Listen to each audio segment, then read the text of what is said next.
As estradas brasileiras escondem segredos que desafiam até mesmo os mais experientes caminhoneiros. Entre o ronco do motor e o silêncio da madrugada, o inexplicável se revela, transformando rotinas em pesadelos. Você acredita que cada luz na curva ou som estranho tem uma explicação lógica? Talvez seja a hora de repensar. Nos relatos a seguir, você vai atravessar trechos esquecidos onde lendas se tornam reais e a realidade se funde ao sobrenatural. Caminhoneiros juram ter vivido o impensável, encontros com o desconhecido e presenças misteriosas. Você está pronto para descobrir o que está por trás dessas histórias? Vamos juntos nessa viagem rumo ao desconhecido.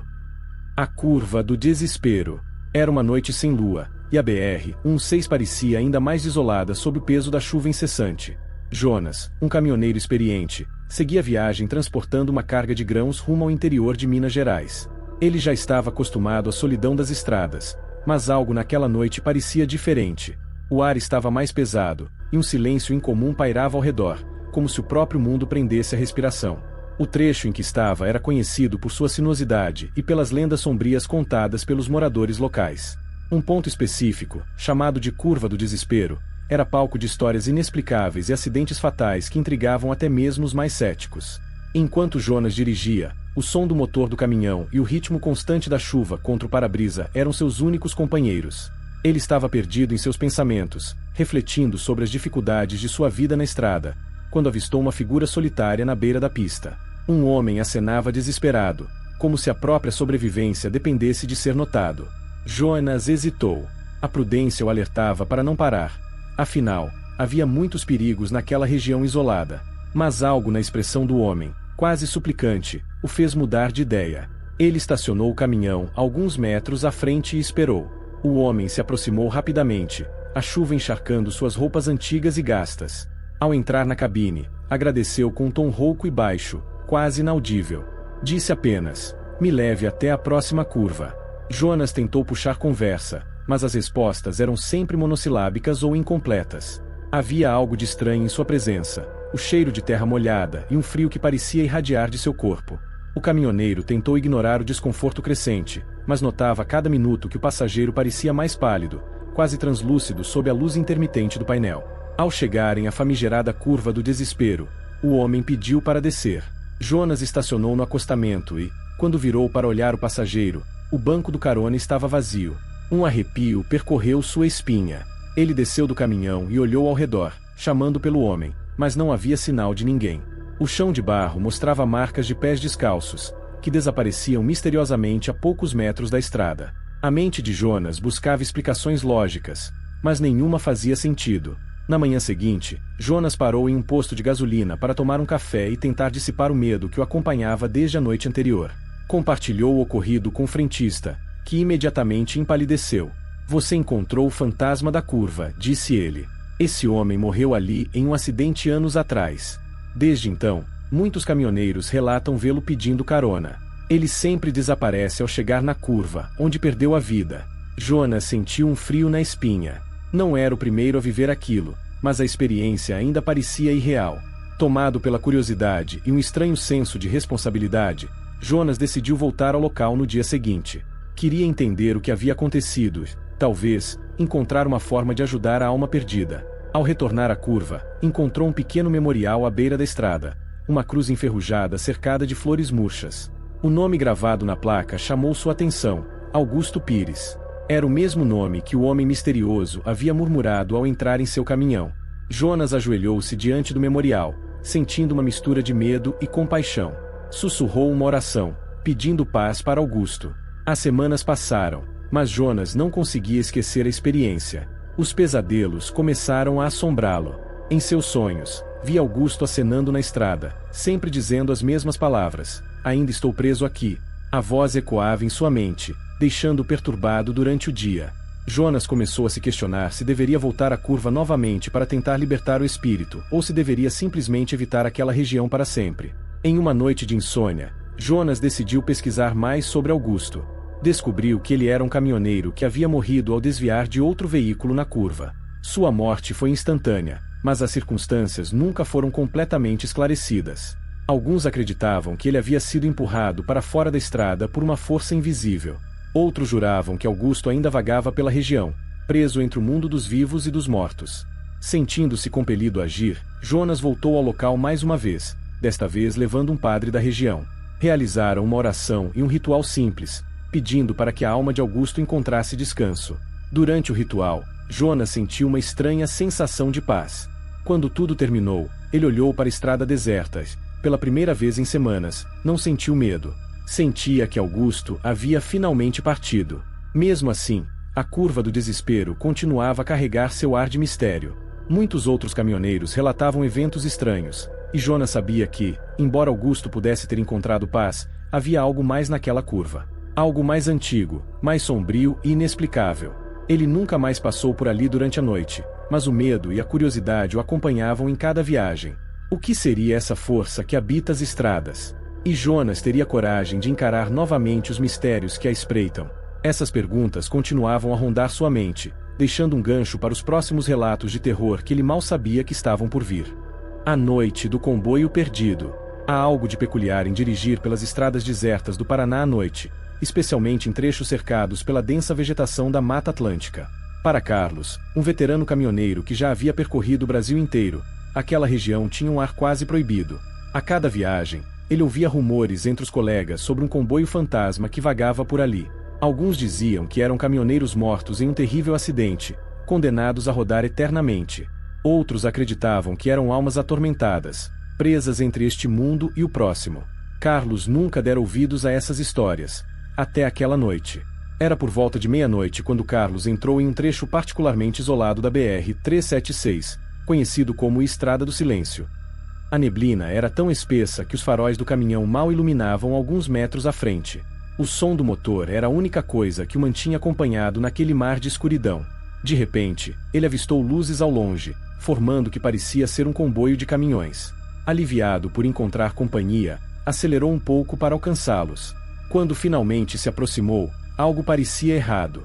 Os caminhões à sua frente tinham um aspecto antigo, como se pertencessem a outra época. As carrocerias estavam enferrujadas, e as placas eram de estados que nem existiam mais. Carlos tentou contato pelo rádio, mas a única resposta que recebeu foi um chiado seguido de uma voz distante que murmurava algo incompreensível. Sentiu um frio subir pela espinha, mas decidiu seguir o comboio, pensando que poderia ser uma brincadeira de mau gosto. Conforme os minutos passavam, Carlos notava que o comboio mantinha uma velocidade estranhamente constante, indiferente às curvas perigosas e descidas íngremes do percurso. O cheiro de gasolina queimando invadiu a cabine, forte e enjoativo, mesmo com as janelas fechadas. Ele começou a se sentir tonto, como se o ar estivesse ficando rarefeito. Foi então que percebeu algo ainda mais aterrorizante. Os caminhões à sua frente não projetavam sombras, mesmo com a luz de seus faróis diretamente sobre eles. A tensão aumentava a cada quilômetro. Carlos tentou ultrapassar, mas o comboio bloqueava sua passagem de forma quase deliberada. A estrada, que antes parecia familiar, agora parecia um labirinto interminável. Olhando para o retrovisor, percebeu que a neblina havia fechado completamente atrás dele, como se o separasse do mundo real. A sensação de isolamento era avassaladora. Foi então que um dos caminhões do comboio subitamente desapareceu em uma curva, seguido pelos outros, um a um, como se fossem engolidos pela noite. Carlos parou o caminhão bruscamente, ofegante. O silêncio que se seguiu era quase ensurdecedor. Ele desceu da cabine e olhou ao redor, mas não havia sinal de qualquer outro veículo. Apenas as marcas de pneus no asfalto molhado indicavam que ele não estava sozinho momentos antes. Sentindo-se profundamente inquieto, decidiu seguir viagem, mas a estrada parecia diferente, como se o tempo tivesse mudado. O posto de combustível onde planejava parar estava em ruínas, com bombas enferrujadas e vegetação crescendo ao redor. Na manhã seguinte, Carlos chegou ao destino, mas algo nele havia mudado. Quando compartilhou sua experiência com outros caminhoneiros, muitos disseram já terem ouvido histórias semelhantes. Alguns mencionaram que o comboio fantasma era um presságio, uma mensagem para aqueles que estavam indo longe demais em suas escolhas de vida. Outros diziam que seguir aquele comboio até o fim significava nunca mais voltar. Nos dias que se seguiram, Carlos tentou esquecer o ocorrido, mas começou a notar detalhes estranhos. Em seus pesadelos, ele se via dirigindo no meio daquele comboio, incapaz de sair. O cheiro de gasolina e o som do chiado no rádio ainda o perseguiam. Ele também passou a evitar estradas isoladas, preferindo rotas mais movimentadas, mas algo lhe dizia que a estrada ainda não tinha terminado com ele. A história de Carlos se espalhou entre os caminhoneiros, e muitos passaram a evitar a Estrada do Silêncio à noite. Mas havia aqueles que, movidos pela curiosidade ou pelo desejo de desafiar o desconhecido, se aventuravam por lá, na esperança de encontrar o comboio perdido.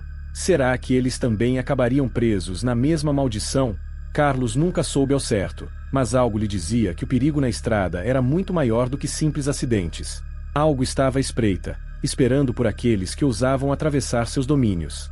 E assim, o mistério do comboio perdido continuava, deixando no ar uma pergunta perturbadora. Até onde você estaria disposto a ir para descobrir o que está do outro lado do inexplicável?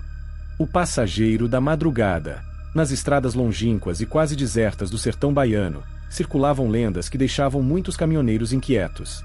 Histórias sobre aparições, assombrações e estranhos passageiros eram comuns.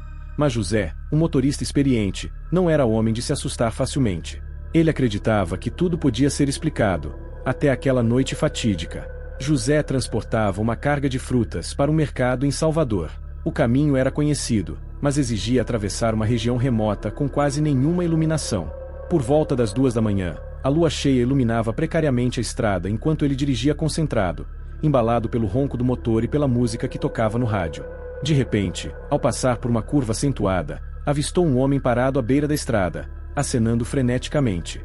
Era raro ver alguém por ali naquela hora, e algo no olhar desesperado do homem mexeu com José. Apesar de hesitar, decidiu parar. O homem parecia um pouco desorientado, mas estava bem vestido, com um paletó puído e uma mala pequena nas mãos. Ele explicou, em um tom calmo, que precisava de uma carona até um povoado próximo.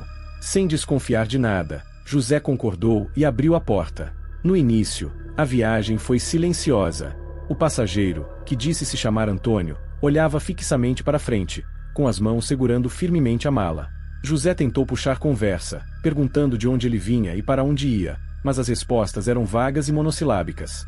Começava a surgir uma atmosfera de desconforto na cabine, um silêncio pesado que nem o som do rádio conseguia quebrar. Foi então que Antônio comentou algo que gelou a espinha de José. A estrada pode ser traiçoeira para quem não sabe o que está carregando, ele disse, com um tom quase profético. José sorriu nervoso, achando que o homem estava apenas sendo enigmático, mas não conseguiu evitar o desconforto que sentia.